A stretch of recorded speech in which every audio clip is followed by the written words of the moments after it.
Hi guys, welcome back to my channel. My name is Serena and today I'm sharing with you a new Earth energy update for the Southern Hemisphere. Watch this video.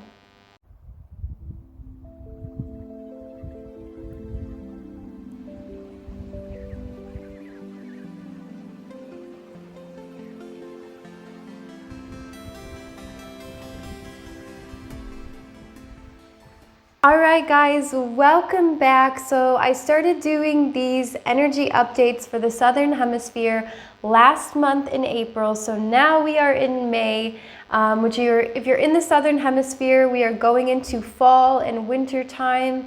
The Northern Hemisphere is going into spring and summer.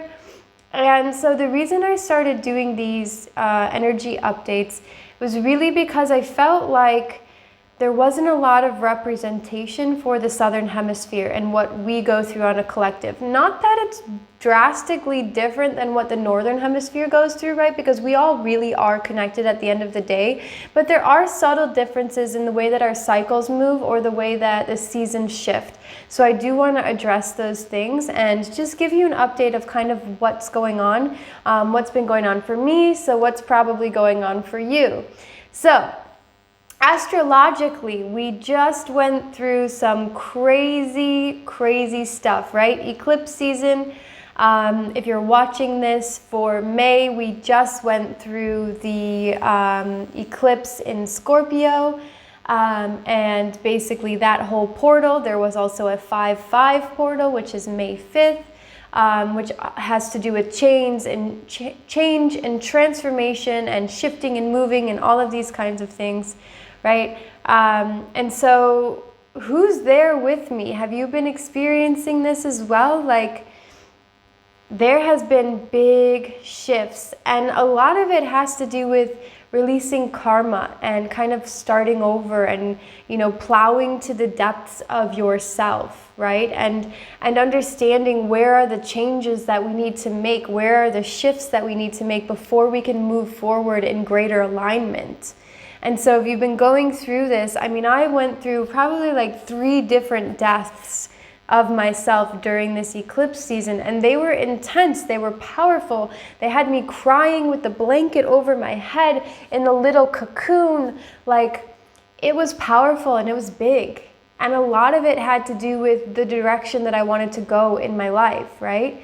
So I'll give you an example. Me and my partner are talking about building a house, and so we have been clearing land and doing all of these things, talking to builders, talking to land clearers, talking to fencers, talking to everybody you can possibly imagine. And we had a beautiful inflow of money to us that we weren't expecting. So we're thinking, okay, now these dreams are possible, but we also have a little one on the way. So we're trying to get this house built before November. And essentially, we started to realize that this is not possible. This is not going to happen. And I had a lot of resistance to that. There was a part of my ego that said, no, this needs to happen. We need to get it right on the first try. These are the things we need to accomplish. And anything less than that is not good enough, right?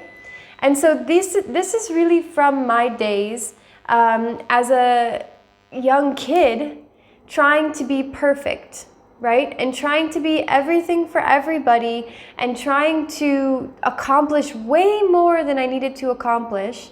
And actually the era of my life where I met my twin flame, if you want to watch more about that, we'll link a video up here. But the area in my life where I met my twin flame was actually an end of that. It was the end of the Serena that does too much, right? And so during this eclipse season, what I was really being shown is how I was actually taking that pattern and pulling it into the future with me where it really has no business, right? So we were given another option with the building of our house, which is to almost attach our house very closely to his parents' house, right? And so we would use their same plumbing lines. We wouldn't have to put in septic tanks. We wouldn't have to put in our own electricity. So it cuts out so much cost and cuts out so much time on what we wanted to build that, of course, it was a no-brainer. But there was something so deep inside me that was so resistant to this. And also partially because I learned growing up that if somebody wants to help you, it's not out of pure intention, right? So I was actually turning my partner's parents into the bad guys and saying they don't want to support us in building our house. They don't want to see us succeed. You know, they want just what's best for them and what they want to see us, and they're trying to push us into something. When really, that was not what it was at all. They truly has our best interest at heart, but because of my past programming and my past understanding of how giving and sharing and taking works in relationships, I could tell that there was a fog over my vision and that I wasn't seeing the situation clearly, right? I was seeing it as an us and them situation, very polarizing, which is exactly what the ego does. So notice the situations in your life right now where it has you making enemies. It has you saying this person's bad, this person's good, this person's on my side, this person's not. Because that is a big determining factor of an ego trip. And that's exactly what I was going through. I was going through an ego trip saying, there was like a rebellious teen inside of me saying, I don't want to receive help from them, right? I don't want to. I don't want somebody else to have the satisfaction of helping me. And this dates back to an agreement I had with my dad. You know, when my dad was young, he, hurt our family, and I decided I was going to stop eating his meals because I didn't want him to have the satisfaction of nourishing me, right? So this same pattern with family, with men, with parental figures has followed me into this part of my life, right? That's karma. Karma is a cycle that wants to keep happening over and over and over again. So when my partner's parents started talking about this amazing other option that we could potentially do that would give us our own place, that would allow us the space to, bring our baby into the world safely and healthily and, still, have finances for that, I started seeing it as you're not rooting for me and you're against me because of this pattern of not wanting to receive from people because I don't trust that they have my best interest at heart. So the realization and the release that I had to let go of was, do I have my best interest at heart? And if I have my best interest at heart, then I can trust that the people I'm attracting into my life will also have my best interest at heart. So if you are going through some deep, transformational time right now, just know that you are not alone. And if you're looking for more help or support on your journey, you can check the links below, learn how you can work with me one-on-one. I also have a relationship repair course that's coming out specifically for those of you that are looking to completely shift and change the tools within your relationships. The same work that I do on myself all the time, the same work that led me to meeting my twin, all of that good stuff. So if you're looking for more support from me or my twin, you can check the links below, and there's so much we have there for you. Now, continuing on with the energy reading, now that these transformations have taken place and we're in this big portal of shifting, know that you're gonna feel some major highs and some major lows. That's just what comes with this time, with this practice. So don't worry if you get a piece of news someday that you weren't expecting and it just plunges you right back down to the depths and you think, wow, I really thought I was past this like overreacting thing, or I really thought I was more stable than this. These are trying times, and these things are actually meant to make us feel like we failed, make us feel like we're not doing it right, making us feel so many negative ways about ourselves or about the others that we're involved with right now. And the reason is because it's meant to make us come to a bigger space of love and compassion with ourselves.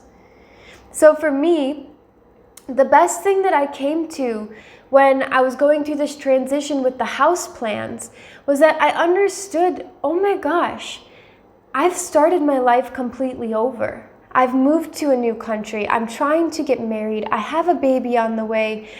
we've accomplished so much, and I've only been here just a little bit over a year, like a few days over a year that I've been in South Africa.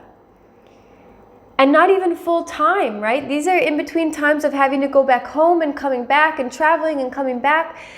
And how horrible to myself to say that you are not good enough unless you are able to build a house this year. With everything you have going on, with trying to get through the government to get your papers so that you can get married, with trying to build a house and a family and a life, how sad is that to myself to say, look, you're nothing unless you do this. And it brought to the surface so much compassion and like, oh my gosh, it's only been a year. Most people, they wait 30 years to build a house, right? And so this is the thing. It's about bringing that compassion to the surface and saying, look, you are doing enough. You are being enough. You don't need to be so hard on yourself. You can literally just rest in your beingness. You can rest in your authenticity. It's another thing that's coming up very strongly. And there's going to be the way I see it is there's going to be two major themes for this.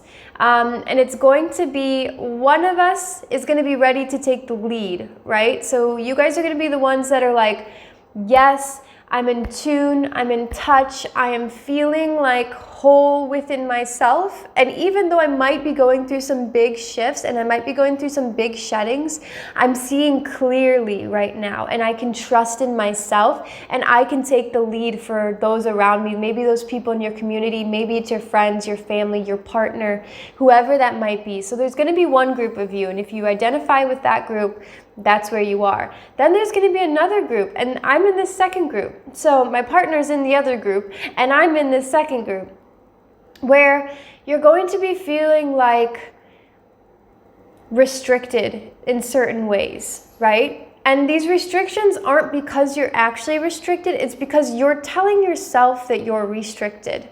So what's going to come of this is you might feel restricted, you might feel like you're playing small, you might feel like you just aren't being your full authentic self. And so the message here for you is just to rest within your body. So take the extra time to really be in your body, to be in yourself, to come back home, to really feel the sensations of the body, and to allow yourself to fully express yourself with those around you, and to allow the fear of not being understood or the fear of being rejected to bubble up in those moments, and still do it anyways, right? You might feel all this hesitation, this reservation of being your authentic self in front of others, but when you allow yourself to express, you're going to see that there's not as much reaction to it as you thought there might be. These are how we are projecting our old experiences onto the now, is through our ideas of how people will react, through our ideas of how people are going to respond to us, which we have to remember, they're shifting right along with us. So they're moving and shifting and coming to new ideas the same way that we are. And so, of course, they're not going to respond the same old way that we used to experience. They're going to respond in a new and accepting way, and you have to trust that. That's another theme that you might feel a lot this month, is trust is coming back. Knowingness in the nothingness is coming back. So even though there's these big tumultuous ups and downs, we're starting to feel faith again and feel like, okay, we really can actually do what we want to do, even if it doesn't look how we thought it might look, right? Like let's reference those eclipse times. Maybe we had to shed ideas and shed preconceived notions of what things must be or how things must look. But this is telling us that they don't have to be that exact way, because it is essentially always the feeling that we're searching for, right? We're not looking for the thing, right? We're looking for the feeling that the thing will give us. And if you've done anything with manifestation, you know what I'm talking about. We're always searching for what will that thing make me feel, right? Because we might think, oh, in order to be happy, I need to have this certain car, or I need to have this certain paint color on my walls. But really what we're searching for is a certain feeling. Maybe with that car, you're looking for a feeling of self-expression or freedom, right? And maybe in the wall color, you're looking for a sense of creativity and peace. But we have to remember that we can embody these feelings any moment that we want. If we want more of something in our experience, then talk to spirit and tell yourself, I want more of this in my experience. I want more peace in my experience. I want more happiness in my experience. I want to feel more abundant in my experience. And just by putting that into the world, into the universe, by embodying it first, not saying, oh, this thing is going to get me there, saying, I am that, I am there. And then whatever comes from that, you know will be in perfect alignment. So this month, as you're manifesting, as you're taking steps, aligned steps towards your goals, remember that fact. You are already the thing you're seeking. Even if it seems like that thing you're seeking is outside of yourself, that thing that you're seeking is actually just a feeling. And if you can build that feeling as a fire within you and expand it and expand it and expand it, you will find so much grace and ease and joy in this month and in your manifestations. And this is for all the time. It doesn't have to just be for May. But this is the time where all that transformation that you've been working on the last couple of weeks is going to start to be integrated. Right? So you might have situations coming up that are testing you or that are asking you to use those new tools, those new perspectives that you've gained from the eclipse season. Use those things. Allow yourself to transform and don't hang or clutch so much onto the old you.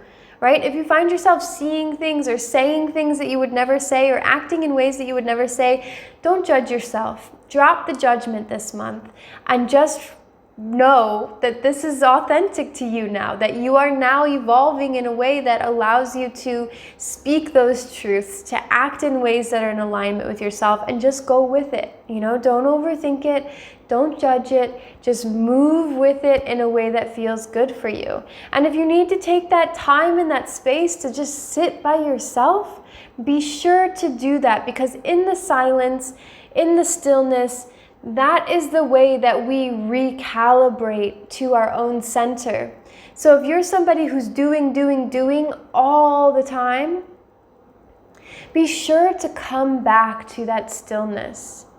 Because in the doing, we can actually lose our direction, right? Because we're just throwing things at a wall, right? We're just throwing things to see if they stick.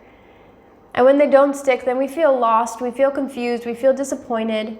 But when we come back to our center, allow spirit to go ahead of us, then we're actually able to say, okay, I know now what feels good. I've taken the time to be with myself in this way, and now I can proceed in an aligned way, not in a scrambly, anxious, like, let's just get it done kind of way. Now you can be intentional about how you're moving forward with your incredible plans and blooming and blossoming those into reality in such an incredible way.